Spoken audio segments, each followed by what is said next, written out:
Subscribe करें और bell दबाएं ताकि कोई खबर रह न जाए। तवज्जो फरमाइए, हमारे प्रोग्राम का मकसद हरगिज़ किसी की दिल आजारी नहीं और हमारे स्टाइल से आपका या किसी इदारे का मुत्तफिक होना भी कतई जरूरी नहीं। कमजोर दिल वाले हजरात दूर रहें, सियासी कारकुन दिल थाम कर देखें, सियासतदान हजरात जरा फासला रखें वरना प्यार हो जाएगा। कहीं पे निगाहें कहीं पे निशाना, यही है भाई अंदाज हमारा, समझ तो गया होगा। रिमोट कंट्रोल बच्चों की पहुंच से दूर रखें और अगर तबीयत ज्यादा खराब हो जाए तो हमसे रुजू करें। ईमेल एड्रेस समझ तो गया होगा @mittu.com।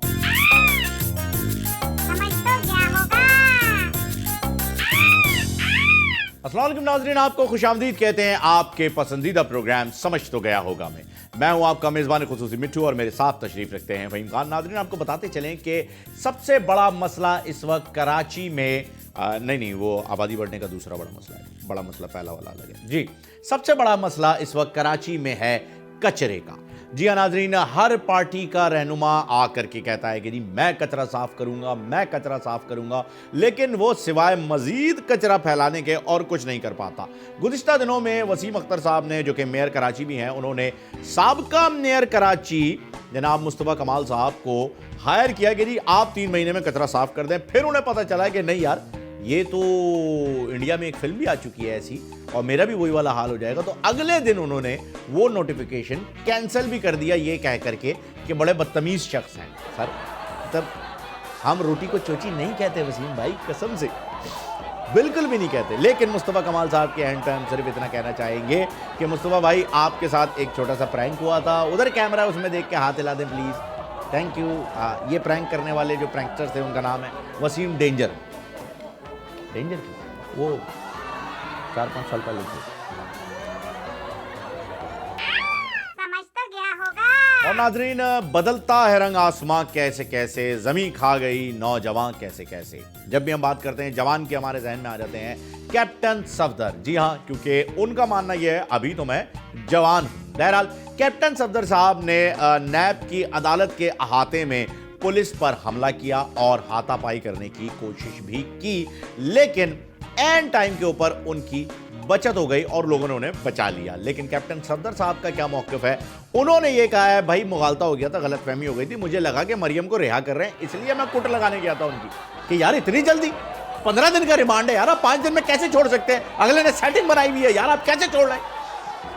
मुगालता हो गया था, रिहा नहीं, सॉरी भी किया उन्होंने, सॉरी भी किया।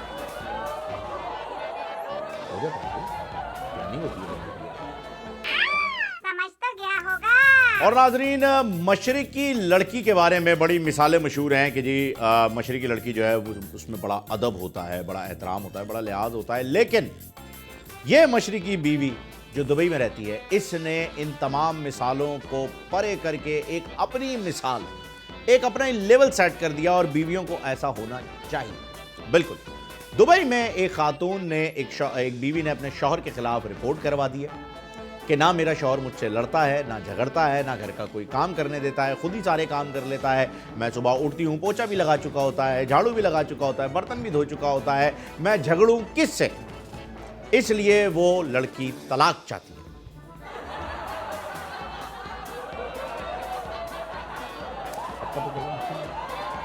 ये देखो आदमी कितने शरीफ होते हैं बेचारे। झगड़ा ना होने की वजह से वजह ढूंढ रही है बीवी कि वजह क्या है झगड़ा। यही तो हमारा केस है। आज उस औरत ने खुद ये कबूल कर लिया, हमारा केस ही यही कि वजह ढूंढती है बीवियां लड़ने के लिए और उसने एक्सेप्ट किया है कि कोई वजह ही नहीं मिल रही।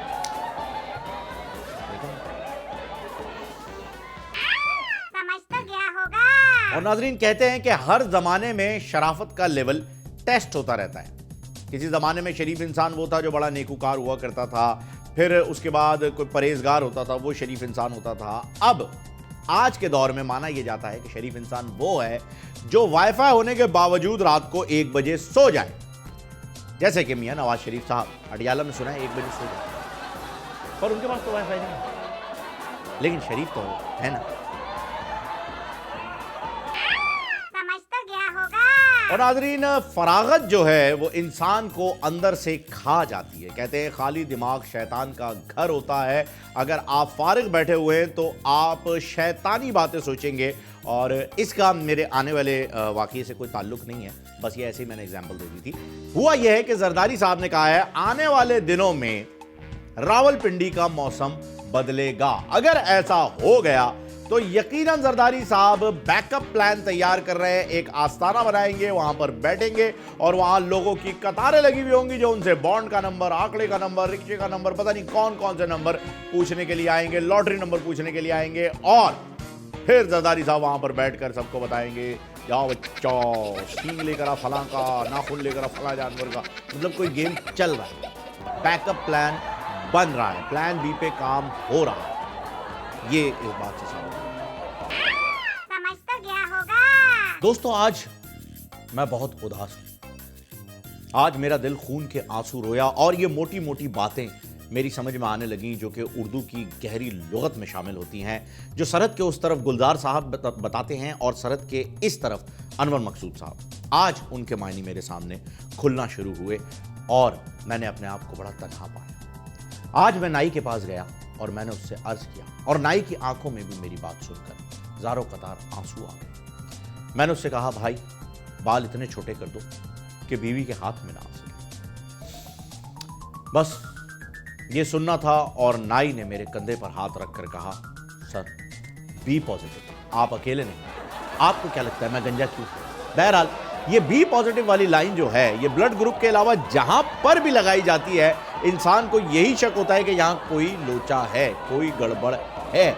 इसलिए यहां बी पॉजिटिव वाली बात कही जा रही है। पर हमारे एक दोस्त जो कि बी पॉजिटिव को बड़े ही अच्छे तरीके से एक्सप्लेन कर रहे हैं इस वीडियो में, जरा देखिए। हर वक्त तनकीद, हर वक्त बात पे मुनासिब नहीं होती। किसी चीज़ को पॉजिटिव भी लेना चाहिए। हम भी कारोबार करते हैं, बहुत छोटा सा हमारा काम है। बारिशों से पहले तक हमारा जो एवरेज था वो 1-2-3 का एवरेज भी नहीं होता था। अभी बारिश हुई, बारिश के बाद बकरीद, इस सीज़न के बाद हमारा 7-8 का एवरेज हमारा है। अभी तक तो आ गया है और आगे चल के 20-22 तक भी हमारा एवरेज आ जाएगा। इसके लिए कुछ भी नहीं करना आपको, सिर्फ आपको एक चीज़ लेनी है ज़िंदगी में। अगर आपको सुकून चाहिए, मैं आपको बताता हूँ। ये मैंने लिया था एक रैकेट। अब दिन में सुबह से लेके इस वक्त तक मैं तकरीबन, अब मैं आपको दिखाता हूँ, 7-8 के करीब मक्खियाँ मैं मार चुका हूँ। तो गिन लें आप, 8-9 के करीब है, जो मैं ये उम्मीद करता हूँ कि रात 7-8 बजे तक मैं तकरीबन 20-22 तक का एवरेज पहुँचा दूंगा। तो इसलिए आप घबराना आपको बिल्कुल नहीं है, हिम्मत आपके अंदर होनी चाहिए, हौसला होना चाहिए। नाजरीन, गुलशन इकबाल में एक वारदात हुई है जो कि हम आपके साथ शेयर करना चाहेंगे। एक रिक्शा में बैठी 3 खवातीन से डाकू तलाई कड़े काट कर ले गए। जी हां, आपको बता दें कि काट कर ले गए, यानी रिक्शे में बैठी हुई खवातीन को रोका पहले रिक्शे को, फिर डाकू आए, कड़े काटे और फिर कड़े ले गए। सवाल यह पैदा होता है कि पुलिस कहां थी? लोगों ने हजूम बना दिया, शोर मचाया कि पुलिस कहां है। भाईजान, कपड़े चेंज करके आने में टाइम लगता है, प्लीज बी पेशेंट। आ रहे हैं, चेंज कर रहे थे यार, सब्र करो। पुलिस कहां है, पुलिस कहां है, पुलिस कहां है? आ रहे हैं यार, क्यों? समझ तो गया होगा। नाज़रीन, बात पुलिस की निकली है तो आपको यह भी बता दें कि पुलिस हमारी बहुत ही काबिल है, क्योंकि दुनिया में ऐसी पुलिस नहीं मिलेगी आपको जो हमारे शहर में, हमारे मुल्क में मौजूद है। हर जगह दुनिया भर में पुलिस वारदात के बाद पहुंचती है। हमारी पुलिस को वारदात से पहले पता होता है कि होने लगी है, तुसी वेट करो। तो इतनी काबिल और होशियार पुलिस के इम्तिहानात पास करके जब एक कैंडिडेट आता है अफसर से, इंटरव्यू के दौरान अफसर उससे पूछते हैं कि बताओ मुल्क भर में सीसीटीवी कैमरास किस लिए लगे होते हैं, तो वो कैंडिडेट जवाब देता है, सर इसलिए ताकि होने वाले जुर्म की जो रिकॉर्डिंग है वो हम एक दूसरे को व्हाट्सएप कर सकें। जवाब ये भी सही है, लेकिन एक और वजह है। अगर ये सीसीटीवी कैमरास कराची के मुताबिक आप बात करें तो इसलिए लगे होते हैं कि फैसल वाडा साहब ने वहां जाकर के अपनी पिस्तौल दिखानी होती है, गाड़ी दिखानी होती है, खिदमत करनी होती है, अपोजिशन को 4 गालियां निकालनी होती हैं, 1 करोड़ नौकरियों की, ये कराची में बिलखुसूस इसलिए। और नाजरीन, इंडिया में एक फिल्म बनी थी भाग मिल्खा भाग, और उसकी शानदार कामयाबी के बाद अब मूवी बनने जा रही है भाग इंडिया भाग, क्योंकि हम इंडिया को भगा के छोड़ेंगे। और जैसा कि पिछली जंग में भी हमने आपको बताया था कि अगर जंग पूरी दुनिया मिलकर नहीं रुकवाती तो नाश्ता हमने दिल्ली में ही करना था। पर इस बार अगर आप जंग करना चाहते हैं कर लीजिए, मोस्ट वेलकम। नाश्ता हम दिल्ली में करने के लिए बेताब हैं, बेचैन हैं, बेकरार हैं आपके कुलचे और छोले खाने के लिए। बहरहाल ये तो सेकंड फेज हो गया। फर्स्ट फेज के अंदर आपको बताएं, रहमान मलिक साहब ने एक ट्वीट किया है इंडिया के एक मिनिस्टर को टैग करके, और साथ में इंडियंस जो हैं वो ट्रॉल ये कर रहे हैं कि रहमान मलिक साहब ने यूनाइटेड नेशन ऑर्गेनाइजेशन यानी यूएनओ की जगह द रियल ओनो गेम को टैग कर दिया, वो जिसमें कार्ड्स खेलते हैं ना। तो आपको ये बताते चले भाई, मलिक साहब को आप नहीं जानते, हम जानते हैं। वो दूर की कौड़ी पकड़ के लाते हैं, आपसे तो करीब की नहीं पकड़ी जाती। देखें, एक शोएब मलिक साहब ले गए, एक अपने हसन भाई लेके चले गए। अच्छा थोड़ी नहीं, कौड़ी है, कौड़ी। उन्होंने द रियल ओनो को ही टैग किया था, वो यूएनओ को नहीं बताना चाह रहे थे। उन्हें पता है यूएनओ वाले अभी नहीं सुन रहे हैं। उन्होंने उस गेम को टैग किया था क्योंकि उस गेम के बारे में अगर आप जानते हो तो आपको पता चले उसमें एक वाइल्ड कार्ड होता है, एक स्किप होता है। तो वो आपको पहले स्किप करेंगे, फिर वाइल्ड कार्ड के जरिए दिल्ली पहुंचेंगे और फिर वहां पर चने कुलचे का नाश्ता करेंगे। तो वो उन्होंने इसी चीज को टैग किया है सरकार। बेचारे इंडियंस जो हैं वो क्या कर सकते हैं, उन्हें बोलना ही तो आता है खाली। उन्हें गलत जगह के ऊपर गलत बीमारी हो गई है। बीमारी का नाम पाइल से, जगह तुम खुद सोचो। समझ तो गया होगा।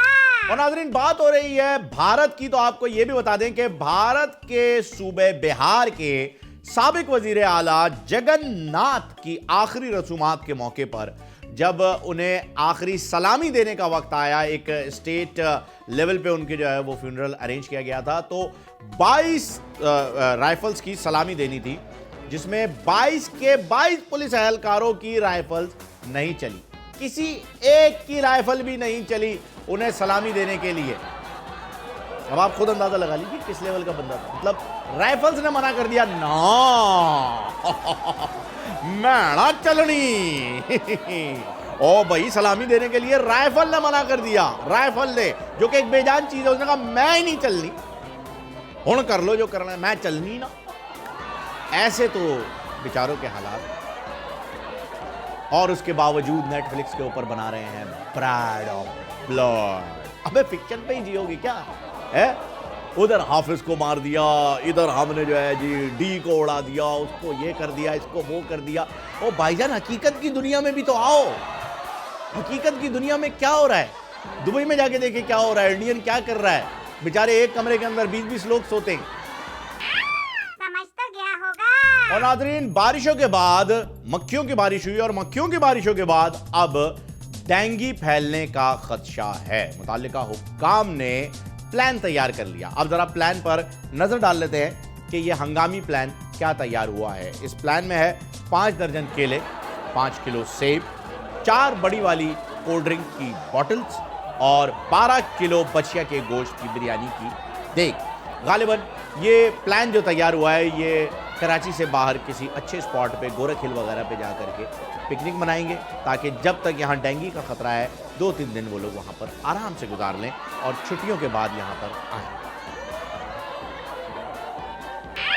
समझ तो गया होगा। नाजरीन, नरेंद्र मोदी का जहाज, माफ कीजिएगा, नरेंद्र मोदी का जहाज जब पाकिस्तान के ऊपर से गुजरा तो मुझे अच्छी तरह याद है कि मैं उस वक्त घर में मिल्क बॉईल कर रहा था। जी हाँ, दूध बॉईल हो रहा था और अचानक से दूध फट के खोया बन गया और जहाज में न जाने क्या चीज फटी और क्या बना, यह हमें नहीं मालूम। लेकिन उस वक्त नरेंद्र मोदी का जहाज पाकिस्तान के ऊपर से गुजरा था। बहरहाल, बिलावल भुट्टो ने कहा है कि नरेंद्र मोदी और इमरान खान रहबर नहीं रहजन है, जिस पर जनाब फवाद चौधरी साहब ने बिलावल को चुप कराते हुए कहा है, और बिलावल और बंदा बन, रजनीकांत ना बन।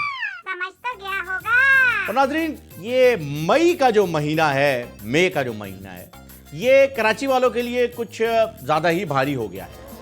अक्सर होता है ना कि लोग कहते हैं कि यार कोई दिन भारी है, कोई रात भारी है, कोई महीना भारी है। तो ये मई का जो महीना है, ये कराची वालों के लिए भारी है, क्योंकि हीट स्ट्रोक भी मई के महीने में आता है हमारे यहाँ, 12 मई भी मई के महीने में आता है। और अब वजीर ट्रांसपोर्ट ने मई के महीने में ही 11 तारीख को ऐलान किया था कि 1000 बसों का मंसूबा चलेगा कराची में, यानी 1000 बसों के मंसूबे का ऐलान कर दिया था 11 मई को। और नाजरीन, क्या मजे की बात है कि इस मंसूबे को आज 1000 दिन गुजर चुके हैं, एक भी बस नहीं। मतलब हम इतने बेबस हैं, बिना बस वाले, वो वाले बेबस, और दोनों, बल्कि आप इसमें दोनों बेबस ऐड कर सकते हैं, इसमें गुंजाइश है। हम इतने बेबस हैं। समझ तो गया होगा। और नाज़रीन, आपको बताए चलेंगे पाकिस्तान 10 बड़े फ्रीलांस मुल्कों में शामिल हो गया। ये खबर तो बिल्कुल, ये रिपोर्ट जो है वो ठीक है, क्योंकि पिछली हुकूमत में तो हर वजीर ही आपको फ्रीलांस नजर आ रहा था, जैसे एहसन इकबाल साहब, शर्जील मेमन, ख्वाजा आसिफ, इसहाक डार, मरियम नवाज, छोटे मियाँ तो छोटे मियाँ, बड़े मियाँ भी, सुभान अल्लाह, इन सब के इकामे वहाँ पर मौजूद थे और मिनिस्ट्री यहाँ, नौकरी वहाँ, ये फ्रीलांस ही काम हो रहा था। इस वजह से मरहबा मरहबा, क्या बात है जनाब। और मज़े की बात, राना साहब का तो हम मिलाने भूल गए, राना नारकोस, माफ़ कीजिएगा, राना सनाउल्लाह साहब, वो तो डोडा बेचते हुए पकड़े भी गए। समझ तो गया होगा। और नाज़रीन, मोदी गया अरब यात्रा पर और बहुत खुश नजर आया। जी हाँ, बहुत खुश, इतना खुश कि ऐसा लग रहा था इतनी खुशी उसे आज तक नहीं मिली। अब यह समझ नहीं आ रहा है कि शेखों को मोदी पसंद आया या मोदी को शेख पसंद आए, दोनों में से कोई एक तो लेग स्पिनर जरूर है। माफ कीजिएगा, थोड़ा सा लचक आ गई थी हाथ में। आपको यह भी बताते चलें कि इस दौरे के नताइज बहुत जल्द सामने आ जाएंगे और जैसे ही सामने आएंगे हम आपके सामने ले आएंगे। मिट्ठू कैच इट।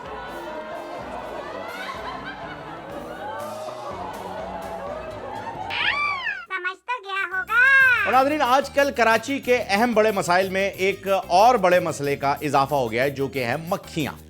जी हां, और ये भिनभिनाती फिर रही हैं हर जगह पर और इनकी तादाद में रोज बरोज इजाफा होता जा रहा है।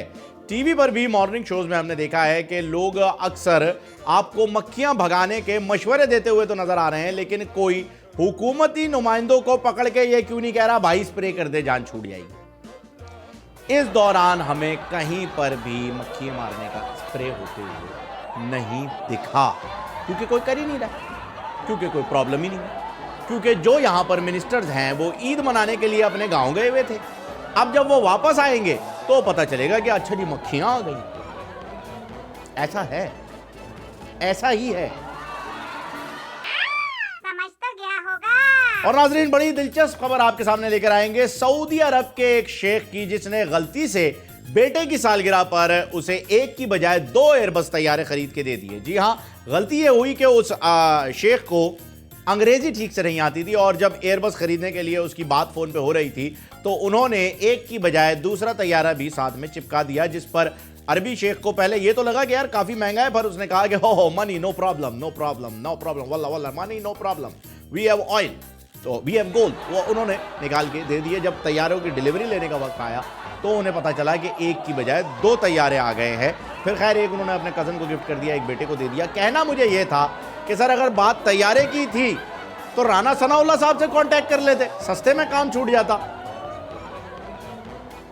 तो इतने पैसों में तो मनो टनों के हिसाब से तैयारा आ जाता। समझ तो गया होगा।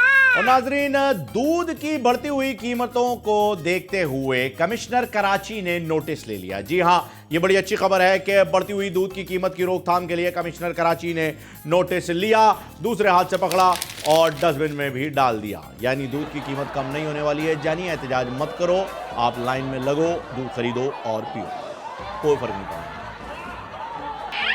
समझ तो गया होगा। और नाज़रीन, बड़ी ही मशहूर मिसाल है कि आ बैल मुझे मार। इसकी प्रैक्टिकल एग्जांपल मैं आपको देता हूं कि शौहर ने बीवी से कहा, क्या आज तुम मेरे साथ वॉक पर चलोगी? जिस पर बीवी ने कहा, क्या तुम्हें लगता है कि मैं मोटी हो गई हूं? शौहर ने कहा, नहीं नहीं भाई मत चलो। अच्छा, तो अब तुम्हें लगता है कि मैं इतनी लेजी हूं कि मैं वॉक पे जाना ही नहीं चाहती? अच्छा भाई, शौहर ने कहा, तुम इतना गुस्सा क्यों कर रही हो? हाँ, तो अब मैं गुस्सा करके वजह निकालती हूं झगड़े की और बिना किसी बात के मैं झगड़ा करने लगी हूं। शौहर ने कहा, मैंने ऐसा तो कुछ नहीं कहा। ओ, तो मैं झूठी भी हूं? शौहर ने कहा, अच्छा मैं अकेला चला जाता हूं। अच्छा, तो ये बताएं ना कि आपको जाना अकेले ही था, बिला वजह आपने मुझे छेड़ा ताकि झगड़ा हो और आपको बहाना मिल जाए कि मैं अकेला जाना। अबे क्यों बोला तूने वॉक पे जाने को? क्यों है? अब तो मेरे सर में दर्द हो रहा है यार।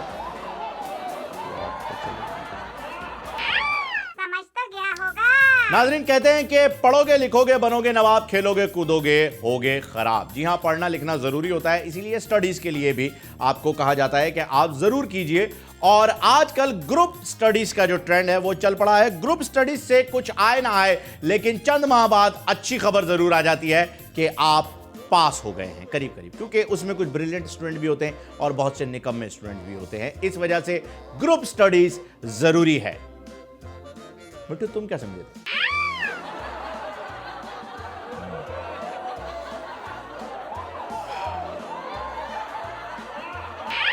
समझ तो गया होगा। और नाजरीन, बात कर लेते हैं लड़कियों की शादी की। जी हाँ, जिसमें सबसे अहम चीज है जहेज। जहेज एक लानत है और कहते हैं जहेज लेने वाला और मांगने वाला लानती है। जी हाँ, लड़कियों की शादी की शॉपिंग ऐसे की जाती है कि जैसे वो पिया के घर नहीं बल्कि किसी और सैयारे पर जा रही हैं। मतलब अहम से अहम चीज लेकर बेकार से बेकार चीज भी उसमें डाल दी जाती है। इस तरीके की शॉपिंग होती है। हर चीज मतलब जो मार्केट में ना ले लो, बेटी के लिए रख दो, बेटी के लिए रख दो, इस किस्म की चीजें डाल रहे हैं। मतलब स्ट्रॉबेरी फ्लेवर, वेनिला फ्लेवर के बिस्किट्स रखे हुए।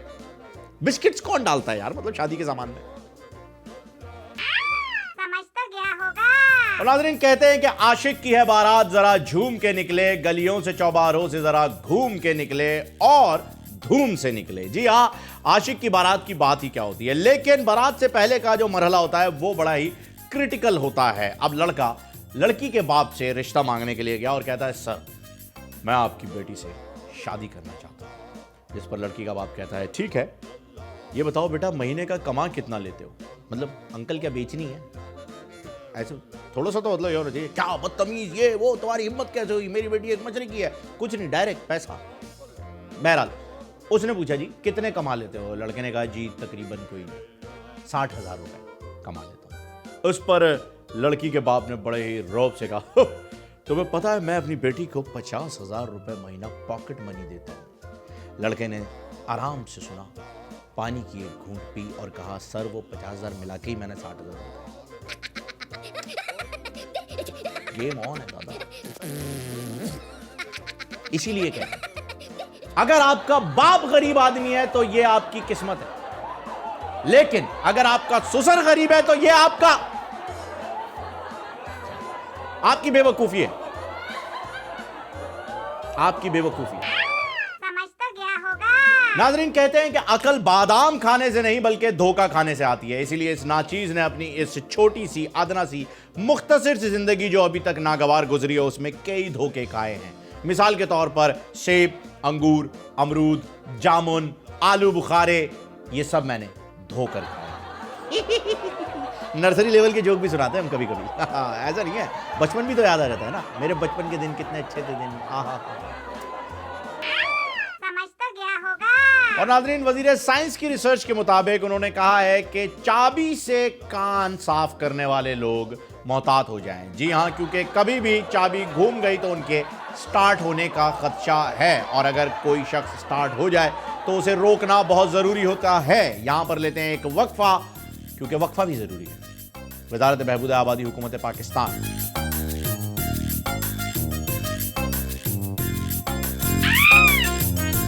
समझ तो गया होगा। वेलकम बैक नाजरीन, प्रोग्राम में एक मरतबा फिर आपको खुशामदीद कहते हैं। नाजरीन, आपको एक वाक़या सुनाएं एक रात का, और बड़ा ही ख़तरनाक वाक़या है, तो कमज़ोर दिल के हज़रात जो हैं वो प्लीज़ इसे म्यूट कर दीजिएगा, और बच्चे जो हैं वो प्लीज़ ना सुनिएगा। एक आदमी घर में बैठा मूवी देख रहा था। मिट्टू तमीज़ से आगे एक्सप्लेनेशन आ रही है, तमीज़ से, ठीक है? मूवी सुनते के साथ ही राल टपक पड़ी थी। एक आदमी घर में बैठा मूवी देख रहा था कि अचानक से चिल्लाया, ओए रुक जा, वो साइन नहीं करना, और तुझे कसम है खुदा का वास्ता है रुक जा, साइन क्या, फंस जाएगा। बीवी दौड़ती हुई किचन से कमरे में दाखिल हुई, कहती क्या हो गया, अल्लाह खैर करे, कौन सी मूवी देख रहे हो, किसे रोक रहे हो? तो शख्स ने कहा, अपनी शादी की मूवी।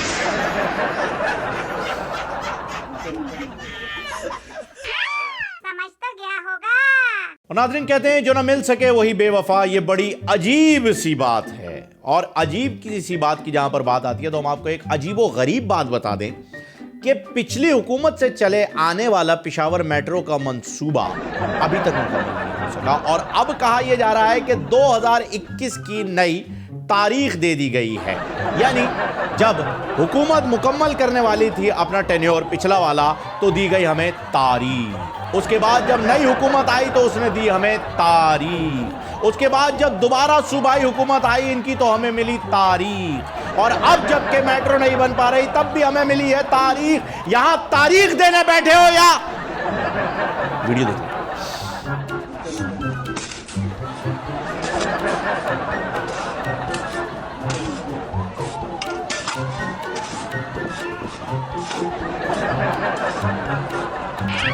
समझ तो गया होगा। अब नाजरीन, ये अफवाह कौन फैला रहा है कि डॉलर बुलंद तरीन, जहांगीर अमीर तरीन, इमरान खान मगरूर तरीन, गर्मी शदीद तरीन, मीडिया टूट तरीन और पाकिस्तानी ख्वार तरीन। समझ तो गया होगा। और नाजरीन, जैसी करनी वैसी भरनी और शुमाली कज़ाकों से सेटलमेंट करके डील करने वाला अपना अंसार बर्न। जी हाँ, आपको बताए चलें कि पीटीआई के कारकुनों ने वज़ीर साइंस एंड टेक्नोलॉजी का शानदार इस्तकबाल किया। अन्नीपात, वो बेहतरीन इस्तकबाल। जो नारे दूसरों के लिए लगवाए जाते थे आज उन्हीं के लिए वो सदाएं बुलंद हुई। नारा था देखो देखो कौन आया, और कारकुनान का जवाब था चोर आया चोर आया। आप इस वीडियो में देख सकते हैं।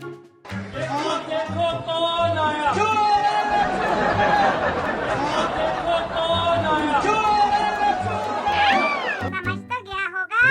और नाज़रीन, मैडी भाई जैसे हजरात जो कि पीटीआई के जियाले हैं, जिन्हें आम फहम जो है वो यूथ कहती है और ऑपोजिशन जो है वो यूथिया कहती है, उन लोगों से अक्सर मेरी बहस रहती है। वो कहते हैं कि इमरान खान साहब वर्ल्ड वाइड फेमस हैं। मैं कहता हूँ ठीक है, लेकिन हमारे लीडरान भी वर्ल्ड वाइड फेमस हैं। मिसाल के तौर पे जरदारी साहब को बरतानवी अखबार ने मिस्टर 10% कहकर मुखातिब किया। ये कोई छोटी बात नहीं है। इसके साथ साथ अपने वजीर आजम को उन्होंने वार्निंग दी जरदारी साहब से हाथ मिलाने के बाद कि भाई अपनी घड़ी और अंगूठी चेक कर लें। ये कोई छोटी बात नहीं, मतलब ये एक वर्ल्ड फेमस आदमी के लिए ही ये एजाज हो सकता है। और इसके साथ साथ डेली मेल ने नवाज शरीफ साहब को बहरी कज़ाक pirates of the Caribbean, captain Jack Sparrow, kiss me here, बहरी कज़ाक, जॉनी डेप, क्या लेवल है।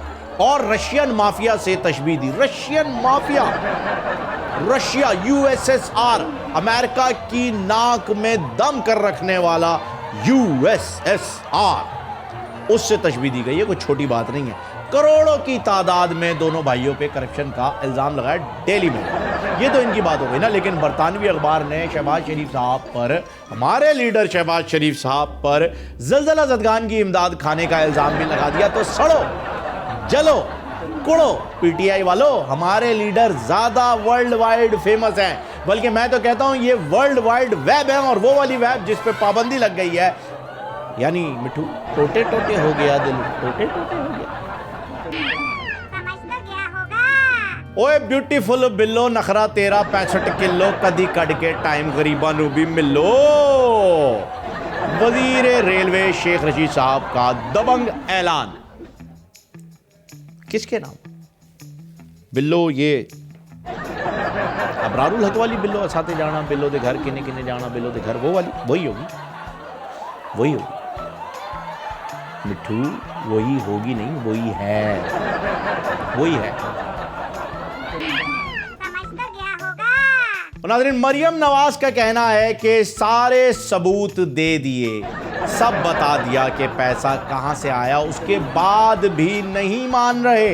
इसीलिए एहतजाजन मरियम नवाज प्ले कार्ड उठाकर अदालत में आई, जिस पे लिखा था मेरा दादा मेरी मर्जी। सिंपल।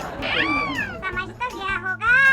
नाज़रीन, सिंध में एक जज्बाती डॉक्ट्राइन मशहूर है। लोग कहते हैं जिंदा है भुट्टो जिंदा है।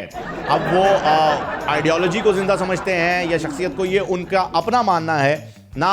हमारा इसके अंदर कोई इन्वॉल्वमेंट नहीं है। लेकिन इस बात का कोई प्रूफ नहीं मिला कि वो फिजिकली जिंदा है या नहीं, पर यह बात मरियम सफदर के दादाजी ने साबित कर दी कि वो फिजिकली जिंदा है, क्योंकि मरने के 4 साल बाद उन्होंने प्रॉपर्टी ट्रांसफर की है। मतलब गेम है। समझ तो गया होगा। नाज़रीन, आज हम बात करेंगे हुर्फ़े साइलेंट की। जी हां, जैसे नॉलेज में काफ यानी के साइलेंट होता है, नाइफ में के साइलेंट होता है, इसी तरीके से साइकोलॉजी में पी साइलेंट होता है, उसी तरह उर्दू के भी कुछ कवायद होते हैं। खे के बाद अगर फौरन वाव आ जाए तो वो साइलेंट तसव्वुर किया जाता है। मिसाल के तौर पे ख्वाहिश, ख्वामखा, ख्वाब, ख्वाजा वगैरह वगैरह। लेकिन जब ये वाव खे के बाद खवातीन में आता है तो सोबत का असर देखिए, यहां पर ये वाव भी चुप नहीं रह सकता और खवातीन बन गया, ये सोबत का असर है। समझ तो गया होगा। और नाजरीन, भारतीय वजीर दिफा ने अपनी एयरफोर्स को हाई अलर्ट कर दिया। पाकिस्तान में मौजूद कबाड़ियों में खुशी की लहर, अभिनंदन, आला रे आला रे आला, अभिनंदन पीने चाहे आला। और सर पूछना यह था कि दिल्ली में भी यही सिम चल जाएगी या नहीं लेनी पड़ेगी? मतलब ये वाला नेटवर्क वहां लगेंगे ना एंटीना, तो बस ठीक है, डन हो गया। समझ तो गया होगा। और नाज़रीन, हिंदुस्तान खबरदार हो जाए। हिंदुस्तान को हम ये चेतावनी देना चाहेंगे कि खबरदार हो जाओ, अगर जंग की सूरत हाल होती है तो हमारे पास तो 3 महीने का गोश्त भी रिजर्व में रखा है, तुम क्या खाओगे? बोलो बोलो बोलो ना, कुछ बोलो बोलो बोलो ना। समझ तो गया होगा। और मेरे दोस्तों, भाइयों, बुजुर्गों, शादी के लिए एक ऐसा इंसान ढूंढना चाहिए जो आपके दिल की बात ऐसे समझ जाए जैसे मेडिकल स्टोर वाला डॉक्टर की हैंडराइटिंग समझ जाए। आह, इशारों में, ओहो, कीड़े मकोड़ों की जबान भी समझ में आनी चाहिए बस। समझ तो गया होगा। और नाजरीन, पुलिस की जानिब से भी शजरकारी मुहिम में हिस्सा लिया गया और पौधे लगाए गए। अब किस चीज के पौधे थे, इसकी तस्दीक अगली खबर कर रही है कि पुलिस की गाड़ी से 100 ग्राम हेरोइन बरामद हुई, जिसे मैं मानने को तैयार ही नहीं कि पुलिस की गाड़ी से सिर्फ 100 ग्राम हेरोइन मिल ही नहीं सकती। जब खबर की हमने तस्दीक करने की कोशिश की तो पता ये चला कि हेरोइन 400 ग्राम थी, लेकिन 300 ग्राम पुलिस वालों ने ये चेक करने में खर्च कर दी कि भाईजान ये वाकई में हेरोइन है या कोई ऐसे ही गुटका छुटका है। फिर 300 ग्राम खर्च करने के बाद पता चला कि भाई हेरोइन ही, तो 100 ग्राम बस। अब आप अंदाजा लगा सकते हैं कि शजरकारी मुहिम में पौधे किस चीज के लगे। नाज़रीन, चालाक हुकूमत और बेताब ऑपोजिशन। आपने वो लोमड़ी वाली मिसाल तो सुन रखी होगी कि लोमड़ी ने अंगूर खाने थे लेकिन लोमड़ी का हाथ अंगूर तक नहीं पहुंचता था। उसने बहुत कोशिश की, बेजा कोशिश के बाद जब अंगूर उसके हाथ ना लगे तो उसने पलटकर तमाम जानवरों से कहा अंगूर खट्टे हैं इसलिए नहीं खाए। यही हाल आपने देखा होगा कि जब इमरान खान साहब ऑपोजिशन में थे तो उन्हें हुकूमत के तमाम प्रोजेक्ट्स बुरे लगते थे, लेकिन जैसे ही पीटीआई हुकूमत में आई है उन तमाम प्रोजेक्ट्स को जारी रखा गया है और हुकूमत पर अब वो ऑपोजिशन तनकीद कर रही है जिनके ये अपने प्रोजेक्ट्स थे। मतलब गेम चेक करें आप, खाली सिर्फ और सिर्फ जगहें तब्दील होने की वजह से ज़हनियत भी तब्दील हो गई। ये सब आपको दिखाएंगे हमारे सेगमेंट फिसल गया होगा में। फिसल गया होगा। मरियम नवाज का सलाम। इस्तकबाल का आपका शुक्रिया अदा करता हूँ, बहुत बहुत शुक्रिया। ये मैं क्या देख रही हूँ आज? हम एक नई किस्म की सियासत कर रहे हैं। कमाल कर दिया पिंडी वालों, कमाल कर दिया। हम आपके लिए और क्या कर सकते हैं? अच्छा मुझे एक बात बताओ, जी, जो जज्बा मैंने आज देखा है वो जज्बा अल्लाह की कसम मैंने पहले कभी नहीं देखा। इंशाअल्लाह ये नया पाकिस्तान वो बनेगा जिधर इंसानों के ऊपर पैसा खर्च होगा। ये बेदारी की लहर है। ये अब 21वीं सदी और मोबाइल फोन का जमाना। मुझे पता है, मोबाइल फोन ने दुनिया बदल दी है। मुझे इल्म है। हम आपको पैगाम भेज सकते हैं। देखो मेरी बात सुनो, ये नया दौर शुरू हो रहा है। आओ ये आवाम का समंदर देखो। ये हकीकी जमहूरियत का दौर है। ये इंकलाब की लहर है। अवाम क्या चाहती है? याद रखो, इन गीदड़ों के डर से शेरों के काफिले नहीं रुकते। दिल्ली के अंदर फ्लाईओवर्स किसने बनाए? कौम तरक्की नहीं करती पुल बना के, ट्रेनें बना के। मोटरवेज किसने बनाई? जब इंसान के ऊपर पैसा खर्च होता है तब मुल्क तरक्की करता है। फिक्र ना करो, हम हम ना शिकवा करेंगे ना शिकायत करेंगे। मैं सबका शुक्रगुजार हूँ। अल्लाह ताला आप सबको सलामत रखे। बहुत बहुत शुक्रिया। फिसल गया होगा। नाज़रीन, मैं बस यही कहना चाहूंगा कि ये बात समझ में आई नहीं और अम्मी ने समझाई नहीं। मैं कैसे मीठी बात करूं जब चीनी मैंने खाई नहीं। ये चांद भी कैसा मामू है जब अम्मी का वो भाई नहीं। ये बात समझ में आई नहीं और अम्मी ने समझाई नहीं। क्यों लंबे बाल हैं भालू के, क्यों टिंड उसने करवाई नहीं। क्या वो भी गंदा बच्चा है या जंगल में कोई नाई नहीं। नानी के शौहर जब नाना है, दादी के शौहर जब दादा हैं, तो बाजी के शौहर दूल्हा भाई नहीं। ये बात समझ में आई नहीं और अम्मी ने समझाई नहीं। और मैंने ये नज़म क्यों पढ़ी है, ये बात मेरी भी समझ में आई नहीं, क्योंकि अम्मी ने समझाई। अपना ख्याल रखिएगा, अगली एपिसोड में आपसे मुलाकात होगी। तब तक के लिए दीजिए इजाज़त। टिल देन अल्लाह हाफिज़। चल मैं टूड़। समझ तो गया होगा।